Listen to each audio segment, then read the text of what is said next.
प्रिय भाइयों और बहनों, प्रभु यीशु मसीह के समर्थी और पावन नाम में आप सबों को यीशु से है जय मसीह की।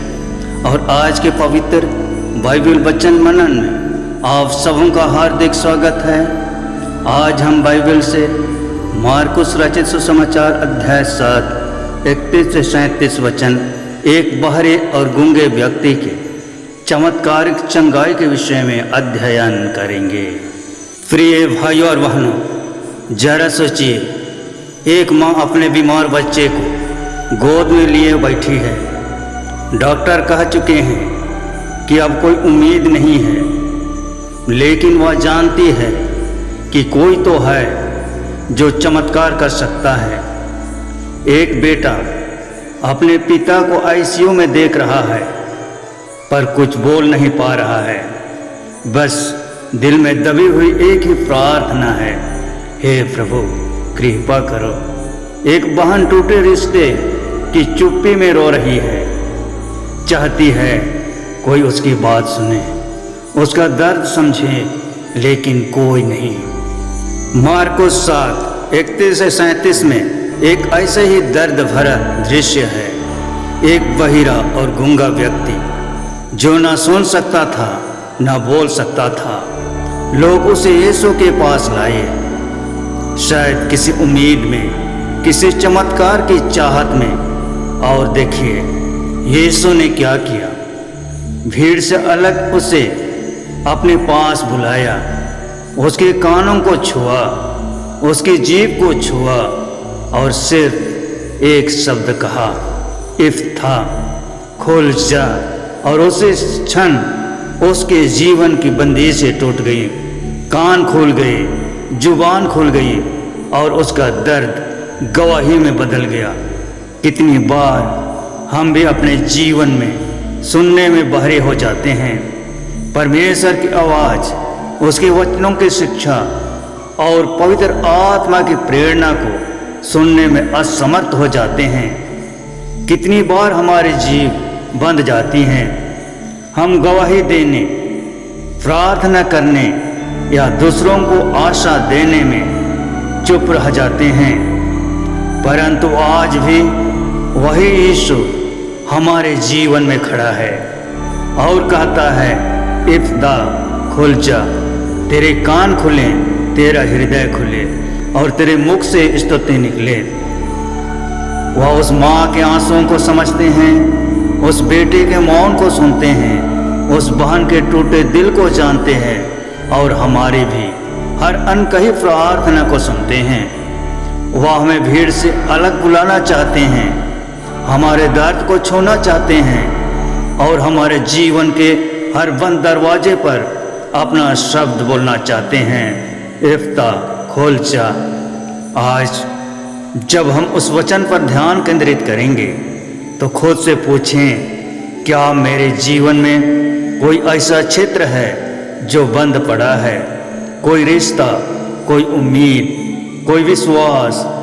क्या मेरी आत्मा भी उस एक छुअन की प्यास में है जिससे सब कुछ बदल जाए? यह प्रसंग हमें याद दिलाता है कि मसीह का स्पर्श केवल शारीरिक चंगाई नहीं देता, बल्कि आत्मिक चंगाई भी देता है। वह हमें नए जीवन में प्रवेश कराता है और हमारे मौन को स्तुति के गीत में बदल देता है। आज का संदेश हमसे यही कह रहा है, यीशु वही कल, आज और सदा के लिए एक समान है। अगर हम विश्वास से उनके पास आएंगे तो वह हमारे जीवन में भी बोलेंगे, हमारे कान खोलेंगे कि हम उनकी आवाज़ सुन सकें और हमारी जुबान खोलेंगे कि हम उनकी गवाही दे सकें। प्रिय भाइयों और बहनों, जब हम इस वचन को समझते हैं तो हमें एहसास होता है कि यह केवल उस बहिरे और गूंगे व्यक्ति की कहानी नहीं है, बल्कि हम सबकी कहानी है। बस समय और परिस्थिति बदल गई है। यीशु दिकापुलिस गए, एक ऐसी जगह जहां कोई धर्मगुरु जाने को तैयार नहीं था। यह क्षेत्र अशुद्ध और पाप से भरा माना जाता था। आज भी हमारे जीवन में डिकापुलिस जैसे क्षेत्र हैं, ऐसी जगहें या हालत जिन्हें हम छिपाना चाहते हैं, जिनके बारे में किसी से बात नहीं कर पाते।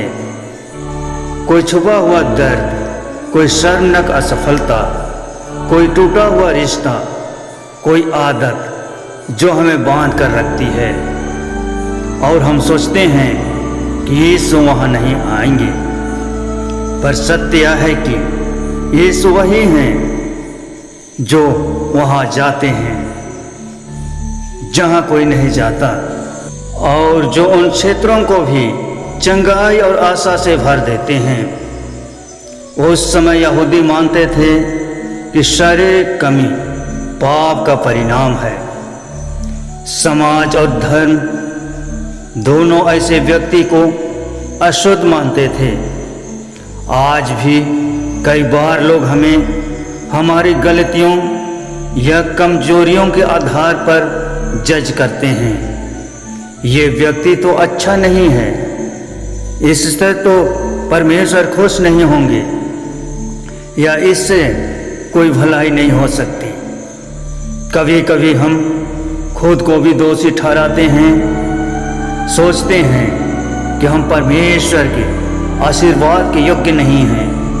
लेकिन यीशु का प्रेम इस सोच को तोड़ता है।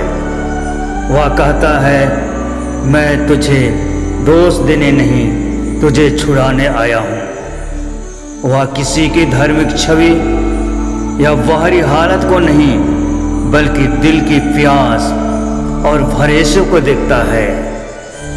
उस बहिरे और गूंगे व्यक्ति की सबसे बड़ी पीड़ा उसकी शारीरिक समस्या नहीं, बल्कि उसका अलगाव और तन्हाई थी। वह दूसरों की आवाज नहीं सुन सकता था, अपनी बातें दूसरों को कह नहीं सकता था, भीड़ में होते हुए भी अकेला था। आज भी कितने लोग ऐसे ही अकेलेपन में जी रहे हैं। कोई युवा जो अपनी परेशानियां किसी से कह नहीं पाता, कोई माँ जो घर में सबके लिए मजबूत बनती हैं पर रात को तकिए में चुपचाप रोती हैं, कोई व्यक्ति जो बाहर से मुस्कुराता है लेकिन भीतर से पूरी तरह टूटा हुआ है। यीशु ऐसे ही टूटे दिलों के पास आते हैं। वे हमें भीड़ से अलग बुलाते हैं, हमें छूते हैं और हमारे दिल की चुप्पी को सुनते हैं। मसीह में प्रिय भाइयों और बहनों, यह वचन हमें बताती है कि यीशु का प्रेम हर सीमा से परे है। न कोई क्षेत्र इतना अशुद्ध है कि वह वहाँ ना जा सके, न कोई पाप इतना बड़ा है कि वह उसे क्षमा न कर सके, और न कोई दर्द इतना गहरा है कि वह उसे भर ना सके। आज वह हमसे भी कह रहे हैं, तुम्हारे जीवन के दरवाजे पर मैं खड़ा हूँ, मुझे आने दो। तुम्हारे दिल की चुप्पी मैं सुनता हूँ, मुझे बोलने दो। तुम्हारे विश्वास को मैं नया करना चाहता हूँ। मुझे तुम्हारे बंद कान और बंदी जुबान को छूने दो। प्रिय भाइयों और बहनों, मार्कुस का यह वचन हमें एक ऐसा दृश्य दिखाता है जिसमें यीशु का करुणामय हृदय, उसकी चंगाई देने वाली शक्ति और उसकी व्यक्तिगत देखभाल साफ झलकती है। यह केवल एक चमत्कार की कहानी नहीं, बल्कि आत्मिक शिक्षा और गहरी सांत्वना का संदेश है। आइए वचन दर वचन इसे समझने की कोशिश करते हैं। यीशु का कठिन रास्ता चुनना, मरकुस 7:31। फिर वह सूर के क्षेत्र से निकलकर सीदोन होते हुए दिकापुलिस के क्षेत्र में गलील की झील के पास आया। यह वचन बता रहा है कि यीशु ने आसान रास्ता नहीं चुना, बल्कि लंबा और कठिन मार्ग लिया, सिर्फ इसलिए कि वहाँ कुछ लोग उसकी प्रतीक्षा कर रहे थे। जैसे लूका 19:10 में लिखा है, मनुष्य का पुत्र खोए हुओं को ढूंढने और उनका उद्धार करने आया है। आज भी यीशु हमारे जीवन के कठिन और अंधेरे हिस्सों में आते हैं, जहां कोई जाने को तैयार नहीं होता।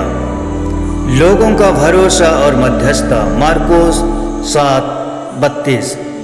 लोग एक बहिरे और तोतले को उनके पास लाए और उससे विनती करने लगे कि उस पर हाथ रखे।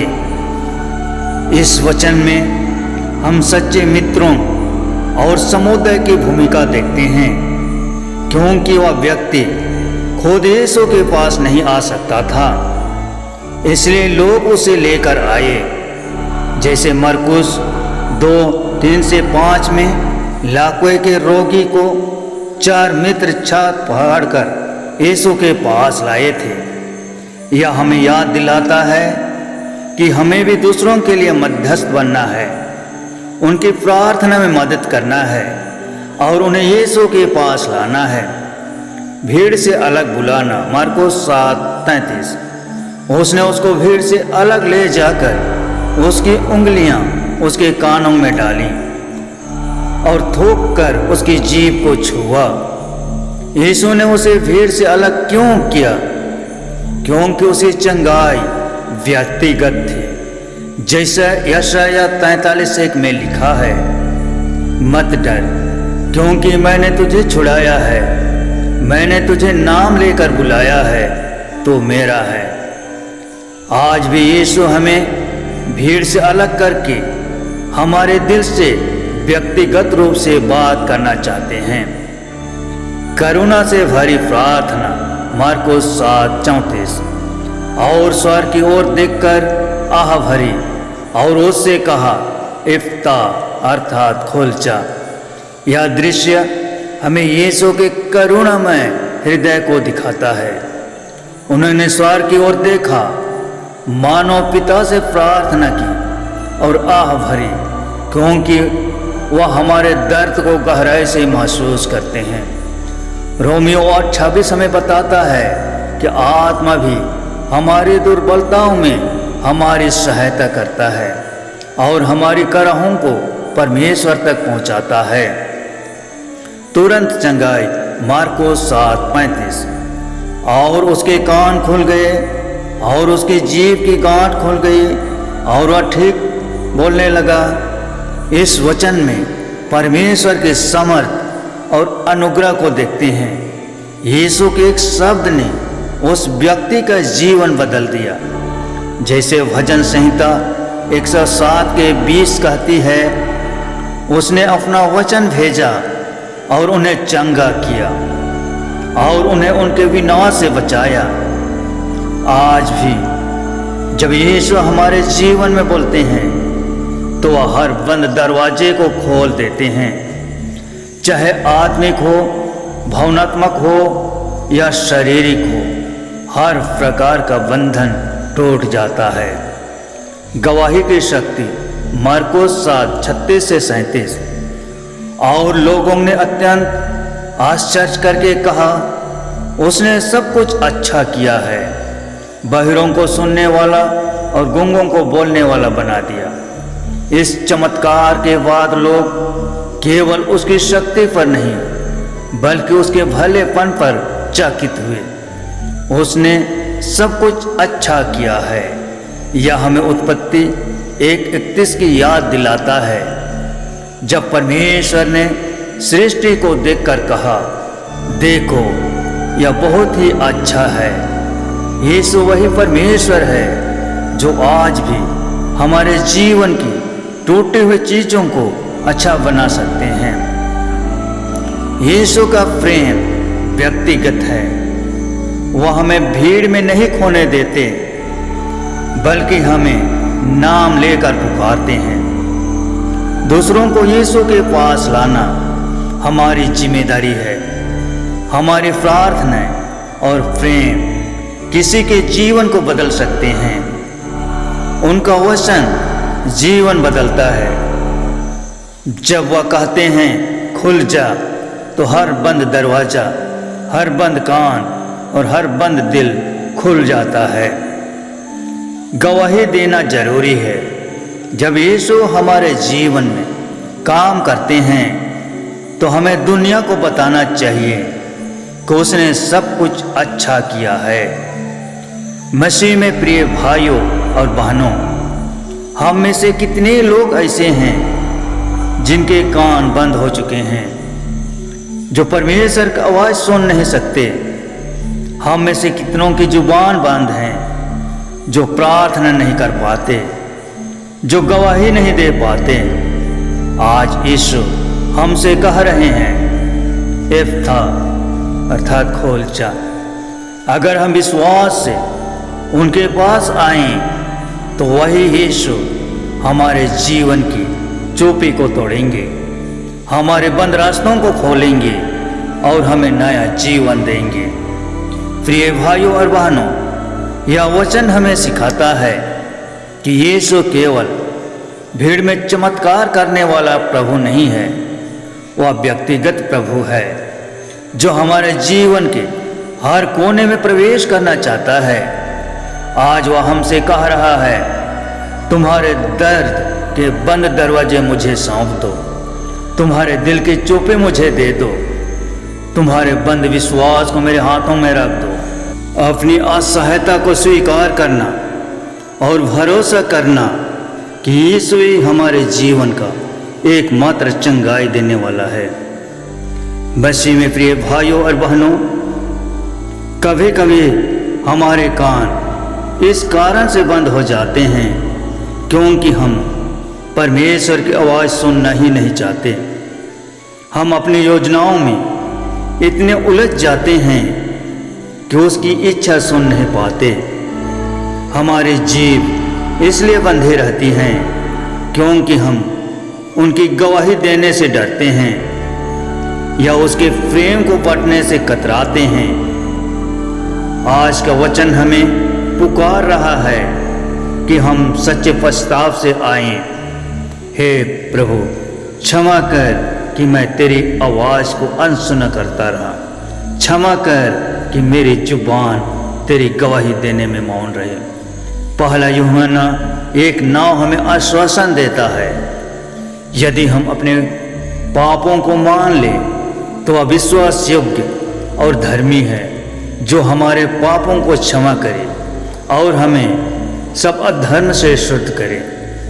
मरकुस 7:31-37 केवल उस व्यक्ति की चंगाई की कहानी नहीं है, बल्कि हमारी आत्मा की चंगाई की गवाही ही है। उसने उस बहिरे के कान खोले ताकि वह आवाज़ सुन सके। उसने उसकी जीभ खोली ताकि वह बोल सके, और वह आज भी यही करना चाहते हैं, हमारे दिलों और जीवन को खोलना। क्या आप अपने जीवन की बंदी जगहों को यीशु के हाथों में सौंपने के लिए तैयार हैं? क्या आप चाहते हैं कि वह भीड़ से अलग आपको बुलाकर कहे, एफ्ता अर्थात खुल जा? मेरे भाइयों और बहनों, जब हम इस वचन को सुनते हैं तो यीशु की आवाज़ हमारे दिल से एक सवाल पूछती है, क्या मेरे जीवन में कोई ऐसा क्षेत्र है जो बंद पड़ा है? विश्वास, रिश्ते, उम्मीद या प्रार्थना का जीवन। क्या मेरे कान बंद हो गए हैं जो प्रभु की आवाज़ को सुन नहीं पाते? क्या मेरी जुबान बंद गई है जो गवाही देने से डरती है? क्या मैं भीड़ से अलग होकर यीशु के व्यक्तिगत स्पर्श के लिए तैयार हूँ? आज यीशु आपके जीवन में भी कह रहे हैं, इफ्ता अर्थात खुल जा। क्या आप अपने दिल को पूरी तरह उनके सामने खोलने के लिए तैयार हैं? अगर आप तैयार हैं तो आज प्रभु यीशु मसीह आपके आत्मिक अंधेपन और बहरेपन को शुद्ध कर आपको बहुत दया से आशीष प्रदान करना चाहते हैं। आमीन।